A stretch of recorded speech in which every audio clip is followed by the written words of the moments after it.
Hey there, what's up internet? My name is BlackLightAttack, and welcome to episode 12.5 of Let's Play Final Fantasy VII. Now what does .5 mean? Why are we doing half of an episode? This is because in between episodes 12 and 13, there's going to be a big grind session for me, and when we come out of it, I'm going to be quite a few levels higher than I was when I entered.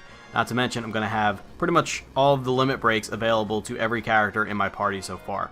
And I decided to take this opportunity not only to show you guys, to give you some sort of visual representation that my team is getting stronger, but also to coach you guys along the way, because this is a pretty important area in the game if you feel like grinding out and making the rest of the game easier on yourself. Final Fantasy VII is a typical JRPG in the fact that if you want to put in the time and just grind out your levels and your stats and stuff, you can come at the game really strong and basically just blaze through it, and the rest of the game is not going to be that difficult. And this is one of your first major grinding spots, and probably the best grinding spot in the game up until this point. Like any other grinding spot, it's pretty much limited to this level range, but you can still get a ton of items, a ton of levels, and I'm going to walk you guys through exactly how it is that's done. So the grind spot we're looking for is Mythal Mines and the area outside of it on the other side. Not the swamp area where the Midgar Zolom is, but on the other side in the forest where we find Yuffie. So just in case you missed any of these parts since we left Midgar, because it is kind of important to start your grind process once you get out of Midgar, then we're going to head back, start at the beginning. So as soon as we get out of Midgar, in the surrounding area, there's a very valuable enemy called Custom Sweeper. Custom Sweeper is valuable because not only can you steal a weapon for Barret from him, which is going to be the most powerful Barret weapon you can find until you get to Junon Harbor, and more importantly, he teaches you the Match or Magic enemy skill, and it's important that you learn that while you're here, because you're really going to need it in order to grind Mythal Mines if you choose to do so. We picked up the enemy skill materia in Hojo's lab back when we rescued Red 13 and Eris, and if you missed that, I have missed that in save files before, and you just so happen to miss that, unfortunately you're not going to have an enemy skill materia at this point in the game, and that materia is not recoverable, so that sucks. But this is going to be the first major enemy skill that we use, and we're going to get a lot of mileage out of it. As you're traveling through Mythal Mines the first time, there's going to be two enemies to keep an eye out for. The first is the Arc Dragon enemy. It's the only dragon in the area, so it's kind of unmistakable, but he's very valuable for two reasons, both of which revolve around his attack, Flamethrower. Flamethrower 1 is an enemy skill, meaning you can learn it for your enemy skill materia. It's, I believe, slightly weaker than Fire 2. Then if you have the Fire 2 spell, that's going to deal more damage, but it's significantly less mana cost than Fire 2. So it basically is a fire spell between Fire 1 and Fire 2. And it can be valuable if you're facing a target that's weak to fire.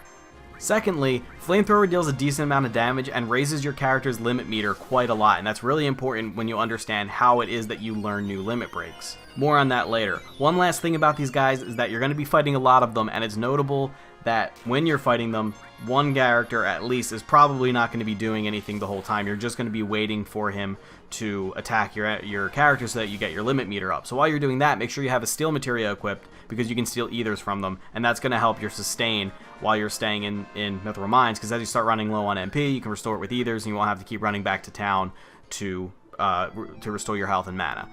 The second enemy to keep an eye out for is Madouge inside Mythal Mine, and that's better known as the pink guy with the ball and shame. Whenever you get into a battle with one of them, leave one of them alive, and then make sure you use your steal materia until you grab the Grand Glove, which is a new weapon for Tifa. Once we get outside Mythal Mines, the first thing we want to do is head to Fort Condor. This is actually completely optional, but it's going to make things really easy on us. Talk to the guy outside and tell him that you'll help him fight the Shinra. You don't have to do it right now, but as soon as you agree to help him and then go talk to his father sitting at the table once you climb the two ladders, then you can use the free inn on the bottom floor. And that's valuable whenever you need to make a return trip to buy more items or just restore your character's health. It also is a save point. Very useful. Once you've agreed to help, it's time to get Yuffie, so if you haven't done that already, just head into the forest, not too far from Fort Condor, and eventually, after getting into battle after battle, you'll run into the Mystery Ninja character. Defeat her in battle, you'll enter the dialogue that we did in the Let's Play, and you can get Yuffie to join your party.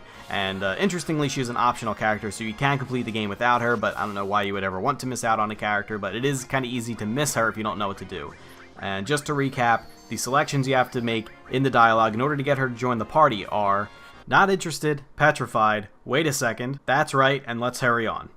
While you're obtaining Yuffie, make sure to steal from the formula enemies, which are the birds that look like blue jet planes. You can steal a new weapon for Yuffie from them, which is actually an upgrade to her default weapon called the Boomerang. Once she's in your party, you can start grinding out everybody's limit breaks. In order to realize what we're going to be doing here, you need to understand how limit breaks work. Every character in the game, except for 2, named Vincent and XIII, have a total of 7 limit breaks across 4 levels. For simplicity's sake, within each level, we'll call the limit breaks A and B. In order to learn the B limit break of each level, you need to use the A limit break a certain amount of times. The amount of times the limit break needs to be used varies between which limit break you're trying to learn, but it's generally between 5 and 9. When you're using a higher level limit break, your limit meter fills slowly, so you actually have to use each successive limit break less amount of times than the previous. In order to unlock new levels of limit breaks, however, that character needs to finish off a certain amount of enemies. This number also depends on what limit breaks you're trying to learn with which character and which level, and can vary anywhere from only 40 kills to 150 or so. The only exception is Cloud, who takes a whole 320 kills to reach his level 3 limit breaks because he's always in your party and therefore should be getting more kills. Characters can only use the 2 limit breaks within the level that they're working on, and basically this entire time are going to be doing one of 2 things. Either trying to build limit breaks or trying to have characters kill a certain amount of enemies. Building limit breaks requires enemies that can hit pretty hard. As we mentioned before, the Arc Dragons inside Mithril Mines using Flamethrower will build a lot of limit meter and allow you to chain limit breaks together pretty quickly. We can build limit breaks even quicker by using an item called Hyper. Hyper and Tranquilizers are 2 opposite status curing items that cure Sadness and Fury respectively. What's not known by everybody is that using a Hyper or a Tranquilizer on a character who doesn't have any status will inflict the opposite status that it normally cures. So a Tranquilizer will cause Sadness while a Hyper will cause Fury on a status neutral character. They are status effects, but they're not entirely negative. Fury causes that character to build limit meter twice as fast. The downside is they have 30% less accuracy. So whenever a character is working on their B limit break within any given level, they should always have Fury on them. It's also useful that limit breaks never miss, so Fury isn't a downside there. It's also worth noting that Sadness has the effect of having the amount of limit meter you gain, but the positive side is that that character will then take 30% less damage. So when you're not actively relying on your limit break, Sadness can actually be a very beneficial thing to have on for tough fights.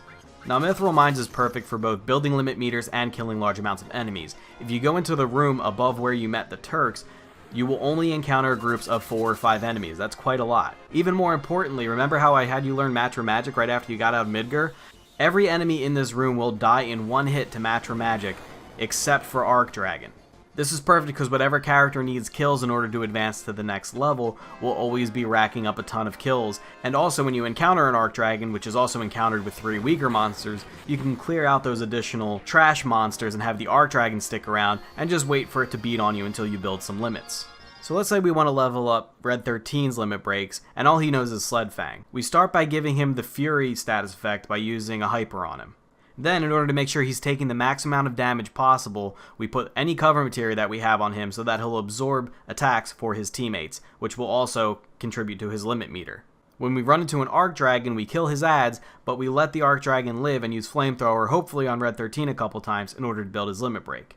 Once we've used Sled Fang 8 times, we'll learn Lunatic High, his B limit break on level 1. Now Red wants to graduate to level 2, so he's not too concerned about using limit breaks anymore. Instead, he should be focused on killing enemies. So we cure the Fury status effect, and make sure that he's equipped with the enemy skill materia. You have to make sure you cure Fury because it can also cause your magic attacks to miss, so you don't want that happening or else it's going to screw up your kill counts. Then we keep running around in the same area because, again, there are always going to be 4 or 5 enemies in every encounter, and use Materia Magic every time, because that will one-shot all enemies except for Arc Dragon, which can usually be killed by a single follow-up attack. After we kill 72 enemies, we learn Blood Fang, and then we revert to the Hyper and Cover Materia method. Once we've used Blood Fang 7 times, we get Stardust Ray, and then we revert to killing enemies again. After we kill 72 more enemies, we get Howling Moon, and after using Howling Moon 6 times, we learn Earth Rave. And that should fill out all of Red 13's limit breaks. Level 4 limit breaks are an exception. Level 4 limit breaks can only be learned via powerful items that can be obtained later in the game. So don't bother trying to kill enemies once you've learned both of your level 3 limits. Now the same strategy can be applied outside of Mithril Mines in the forest where we found Yuffie. There are still groups of 5 enemies that can be one-shot by Materia Magic, and there are still enemies that are good at building your limit meter. The downside is if you haven't been grinding up until this point, you're probably going to have a harder time with these enemies because they deal significantly more damage than the ones in Mithril Mines. This can mean that you're running back to town over and over and stuff like that, and equally detrimentally, your Materia Magic attack at lower levels won't one-shot the formula enemies. The plus side is the formula enemies are even better than the Archdragons at building limit meters and can hit all of your characters in the same attack, which can be useful when you're leveling more than one A limit break on your team at the same time. Now, whether you choose Mithril Mines or the forest outside Junon and Fort Condor is completely up to you, and it usually depends on what level you are. If you're lower level, then it's always easier to go with Mithril Mines. Also, if your only goal is to kill enemies and not gain limit breaks, then Mithril Mines is also always faster. If you're more focused on grinding limits, and more importantly, if your magic stats on your characters are high enough level to one-shot formulas with the Matra Magic, then the forests are much more efficient. You build limit breaks faster and you gain more XP out there as well as gold. But Mithril Mines might make your life easier in the longer run, because one of the enemies inside frequently drops high potions, and by the time you finish grinding out limit breaks here, you could easily have 99 of them, which is the max. Once you finish your grind, you may be high enough level to take on the Midgar Zolom.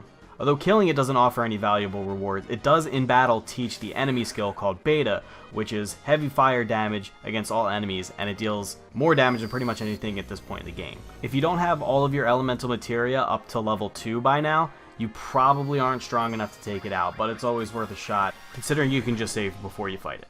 Basically, build any limit breaks you find necessary before you go into it. In particular of use is Planet Protector from Eris, which will make all of your characters temporarily invincible. Then use Tranquilizers on your entire party to reduce all damage they take by 30%.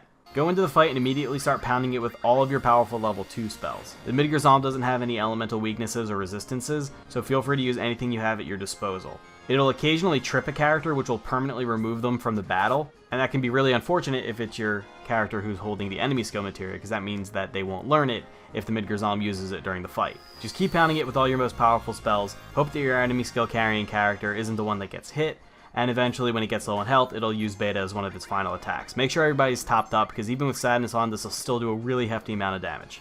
Once you've learned it, finish off the Midgar Zolom, head on your merry way. At the end of the day, it is absolutely not 100% necessary to grind this hard, and it can seriously take hours and hours to complete everybody's limit breaks. This is just one of the most efficient spots to do it. But if you continue to play with characters naturally through the game, you will end up learning these limit breaks later on. I recommend at least getting everybody's limit break to level 2 while you're here, just because it's easier and you're probably going to need to grind anyway.